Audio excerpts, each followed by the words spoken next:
मध्य प्रदेश के केंद्रीय मंत्री ज्योतिरादित्य सिंधिया और केंद्रीय कृषि मंत्री शिवराज सिंह चौहान को मोदी जी ने उनकी औकात दिखा दी और बता दिया कि आपकी औकात क्या है। आप हमारे बगल में बैठने लायक नहीं है। आपका पावर जितना है आप उसी लेवल की कुर्सी में बैठ सकते हैं। ज्योतिरादित्य सिंधिया वही जिसे मध्य प्रदेश में महाराज के नाम से संबोधित किया जाता है। केंद्रीय कृषि मंत्री वही जो मध्य प्रदेश में पूर्व में 18 साल राज्य किया है और मध्य प्रदेश के 18 साल तक मुख्यमंत्री रहे हैं। मध्य प्रदेश की जनता के लाडले मामा जी, उनको भी मोदी जी ने बता दिया कि आप भले चाहे मध्य प्रदेश के मामा होंगे, लेकिन हमारे सामने आपकी वैल्यू क्या है, हमारे सामने आपका जो पावर है, आपका जो ताकत है कितना है, हमको पता है। इस वजह से आप हमारे बगल में नहीं बैठ सकते हैं, आप हमारी नीचे वाली कुर्सी में बैठ जाइए। मध्य प्रदेश में ज्योतिरादित्य सिंधिया और मध्य प्रदेश के पूर्व मुख्यमंत्री शिवराज सिंह चौहान का खूब चलता है।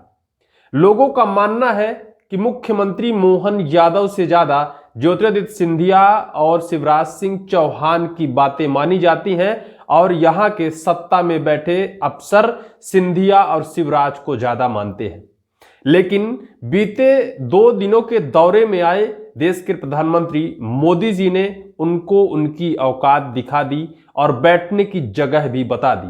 अभी आप एक रिपोर्ट देख रहे हैं, जिस रिपोर्ट में साफ तौर पर पत्रिका ने लिखा है शिवराज सिंधिया की मंच पर कुर्सी नहीं, बीजेपी की मीटिंग में नीचे की कतार में बैठेंगे बड़े नेता। यानी जो बड़े माने जाते हैं वो सिर्फ मध्य प्रदेश में ही उन्हें बड़ा कहा जाता है। मोदी जी के सामने ना तो वो बड़े हैं और ना तो वो कद्दावर नेता हैं। तो क्या यह माना जाए कि सिंधिया और शिवराज से मोदी जी या फिर बीजेपी आला कमान नाराज है? सिंधिया से और शिवराज से बीजेपी आला कमान की आपसी संबंध ठीक नहीं है, कुछ अच्छी पटती नहीं है, आपस में रिश्ते ठीक नहीं है। इस वजह से मोदी जी ने इन दोनों की कुर्सी नीचे रखवा दी।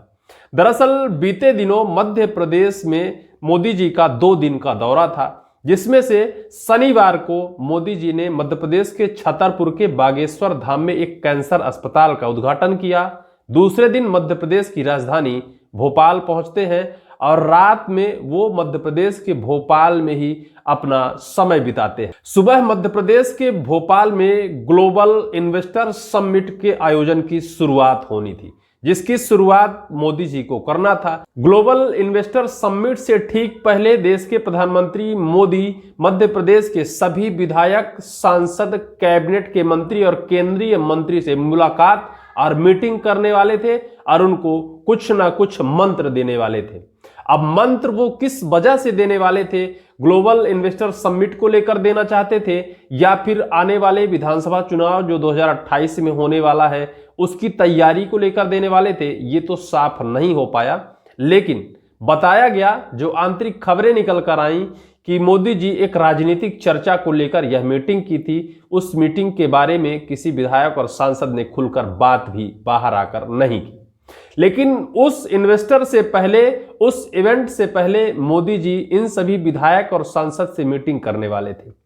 इस मीटिंग में सभी विधायक, सभी प्रतिनिधियों को बुलाया गया था, लेकिन जिस मीटिंग में सभी प्रतिनिधियों को बुलाया जाए, जिस मीटिंग में विधायक, सांसद को बुलाकर उनको नसीहत दी जाए, उस मीटिंग में अगर सिंधिया की कुर्सी नीचे वाले पावदान में लगा दी जाए तो फिर सिंधिया और शिवराज का पावर विधायक और सांसद की नजर में क्या होगा, जनता की नजर में क्या होगा? ऐसा ही कुछ हुआ जब शनिवार की रात मोदी जी ने सभी विधायक और सांसदों की बैठक ली। जब एक सभागार में इन सब की बैठक लेनी थी, उस बैठक में जब सबकी कुर्सियां लगाई गई, सबकी बैठने की व्यवस्था कराई गई, उसमें सिंधिया और शिवराज को नीचे वाली पावदान पर कुर्सियां लगा दी गई।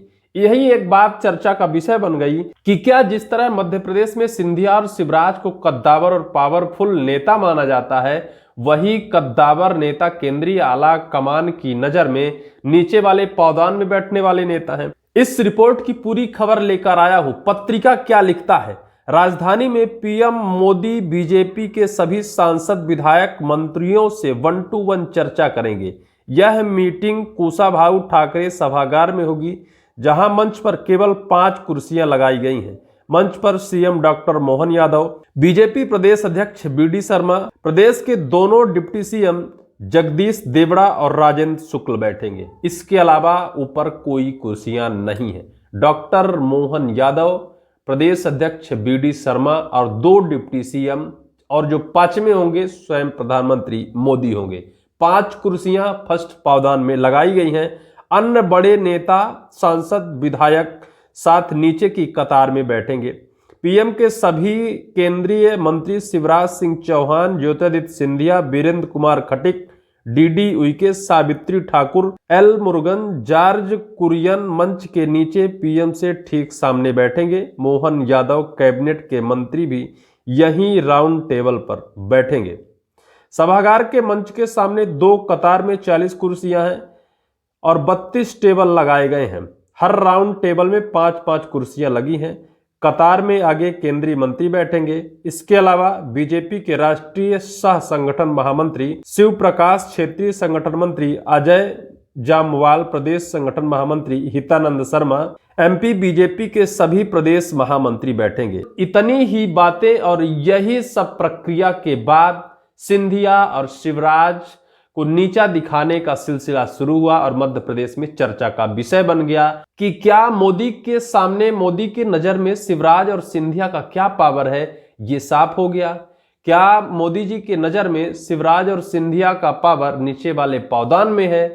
क्या मोदी जी नाराज हैं? बीजेपी से अलग सिंधिया और शिवराज के जो रणनीति है, जो रास्ते हैं, क्या अलग है? इस वजह से उनका अपमान किया गया, उनको नीचे वाली पावदान पर बैठाया गया, जबकि वो कद्दावर नेता माने जाते हैं। सिंधिया मध्य प्रदेश सरकार के जनक माने जाते हैं, 2020 में कांग्रेस छोड़कर बीजेपी में शामिल हुए। शिवराज सिंह चौहान मध्य प्रदेश सरकार के सबसे पावरफुल नेता और 2023 विधानसभा चुनाव में सरकार लाने की अहम भूमिका शिवराज सिंह चौहान की ही रही।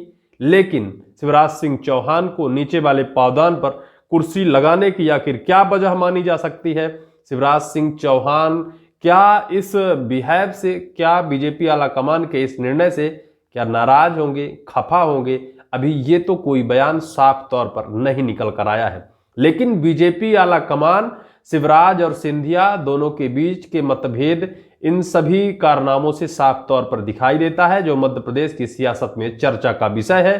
फिलहाल अभी तक यह साफ नहीं हो पाया है कि किस वजह से उनको नीचे वाली पावदान की कुर्सी पर बैठाया जाना था, लेकिन ये बात तो साफ है कि कहीं ना कहीं शिवराज और सिंधिया का पावर जिस तरह से नेताओं के बीच में माना जाता है, वो बीजेपी संगठन के अंदर उनकी जगह अच्छी नहीं है।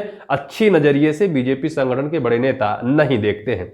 आपको इस वीडियो को लेकर क्या राय है, कमेंट बॉक्स पर जरूर लिखें। इस वीडियो में सिर्फ इतना ही।